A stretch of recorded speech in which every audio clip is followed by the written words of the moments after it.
साईं वजीर मोहतरम हुसैन मुफ्तगारी के अर्ज कंदुमि त मुअज़्ज़ज़ बीमार साहब के हाजियां पेश करियो।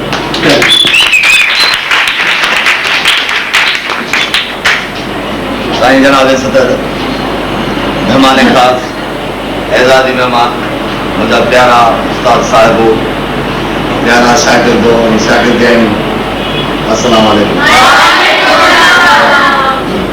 साईं मुझा ये प्रोग्राम तकरीबन साल शायद 2 साल मुस्लिम जो हुए असां रखंदा आया आहियूं। जॾहिं चुप थो वारा 5 दर्जे में ईंदा आहिनि 5 दर्जे वारा वरी असांखां मोकिलाईंदा आहिनि। आज आई अॻिताई पार्टी जे हिसाब सां पोइ वरी छा कंदा आहियूं त 5 दर्जे वारा जेके वेंदा आहिनि उहे वरी जेके सुठियूं मार्कूं कंदा आहिनि उन्हनि खे मार्क्स सर्टिफिकेट बि ॾींदा आहियूं। कारकर्दगी जो सर्टिफिकेट बि आयल मुअज़्ज़ज़ मेहमान खां ॾियारींदा आहियूं। थींदो ई रहियो आहे जून जुलाई जी ख़तम थी त अगस्त में तक़रीबन ही वञी थोरो असांजे हवाले कयो। अगस्त में असांखे ही पंहिंजी रिपेयर कराइणी हुनजे लाइ असांखे पंहिंजी जाइ हुई कोन। जॾहिं असां वटि पंहिंजी जाइ कयासीं या पाण वेही सघियासीं क्लास हलायासीं त पोइ वरी असां हिनखे तकरीरूं ॿारनि खे वरी या ॿियो मौज़ू कराए छॾियोसीं मौज़ू ई ॿियो रखे छॾियोसीं। त हाणे हींअर आजिया अलविदाई नथी थी सघे। हाणे भला इहो प्रोग्राम कंदा आहियूं हुनजे लाइ तहलीम जी अहमियत जी ज़रूरत पवे। 2 ॿारनि खां 5 खां तकरीरूं कराए असां प्रोग्राम कयूं। हुनजे लाइ उस्तादनि ख़ासि तौर ते साईं मोहम्मद बख़्श सते साहिब जन वॾी कोशिश वरिती। ही जेको तव्हां ॿारनि में तयारी जो प्रोग्राम ॾिसो था सो घणे में घणी वॾे में वॾी महिनत साईं मोहम्मद बख़्श सते जी आहे। साईं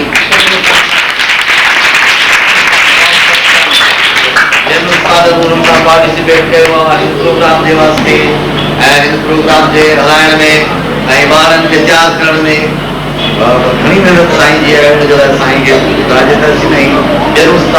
वॾी वॾी महिरबानी जो हर हिकु टाइम ते हर हिकु जाइ ते असांखे ताउन कंदा रहिया तॾहिं इहे प्रोग्राम थी सघियो आहे। ऐं ॿी वरी ॻाल्हि ई ख़ुशी तौर ॿुधाईंदो त साईं जेके बि असांजा उस्ताद आहिनि हिते तमामु सुठे नमूने सां पार्टिसिपेट कनि था तंहिंजे करे असां हे कमु करे सघूं था। मुंहिंजे वस में ॻाल्हि कान्हे का जो आऊं कुझु करे सघां। ही सभु जेके मुबारकबादूं आहिनि सभु जेके तव्हां दोस्तनि जा तहसील असांजे उस्तादनि जे नाले सां आहिनि। मुंहिंजे नाले अकेले जे नाले का शइ कोन्हे का आऊं कुझु नथो करे सघां।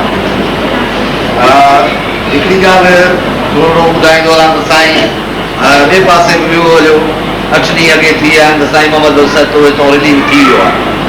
और शाबस अथसि जो हीउ जेको प्रोग्राम रखियो हुई उनखे जेतिरी हिनखे आऊं पाए तकमील ताईं पहुचाईंदुसि हीउ प्रोग्राम कंदुसि। ऐं पोइ अॻुवाट बि ॾिनई हींअर जेॾे उस्ताद जी ट्रांसफर थी वई आहे होॾे पाण राज़ी हो।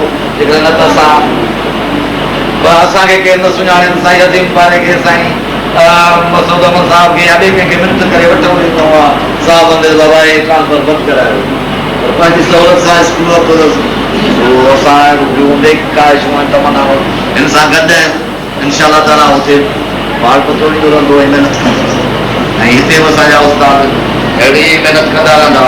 असां हिते वधि में वधि घणो हिसो जेको पार्टिसिपेट हिन दफ़े करायो आहे सो ख़ासि तौर ते शागिर्दियाणियुनि खे वधीक छो जो हिन ई माहौल में अॼुकल्ह जे दौर में बि असां पाण खे चवंदा आहियूं त जदीद ऐं तरक़ी याफ़्ता माण्हू था पर न्याणियुनि खे नज़रअंदाज़ कयो वियो आहे औरतुनि वारनि खे नज़रअंदाज़ कयो वियो आहे। असां चाहियूं था जिते जिते गॾियल तइलीम आहे उते असां इन्हनि न्याणियुनि खे अवलियत जे बुनियाद ते अॻिते खणूं जीअं हुननि खे ज़िंदगी जे कंहिं बि लाइ चाढ़े में तकलीफ़ पेश न अचे। तकरीर हुजे मुक़ाबिलो हुजे उनमें हुननि खे का तकलीफ़ पेश न अचे। बहरहाल शागिर्दनि जो कुझु हिसो आहे पर वधीक हिननि खे जेको आहे सो पार्टिसिपेट करायो आहे। अॻिते हली वरी ॿई पासा वठराइबा छाजे लाइ उहो टाइम घणो थी थो वञे। 12-14 ॿार अचनि तकरीरूं कनि 5-8 के नात पढ़नि के अमद पढ़नि पोइ ॾिसण वारो या वेहण वारो बि अॻिते जे लाइ ॼण तोबा करे थो वञे असांजे प्रोग्राम में अचनि कनि करण में। काफ़ी वक़्तु थो लॻी वञे हर कंहिंखे टाइम आहे बारात ऐं सभिनी दोस्तनि जो सभिनी उस्तादनि जो वधि में वधि शुक्रगुज़ार आहियां जो असां वटि अची असांजे प्रोग्राम खे कामयाबु बनायूं असांजे प्रोग्राम खे अमली शिकल सुठी ॾिनो महिरबानी तकल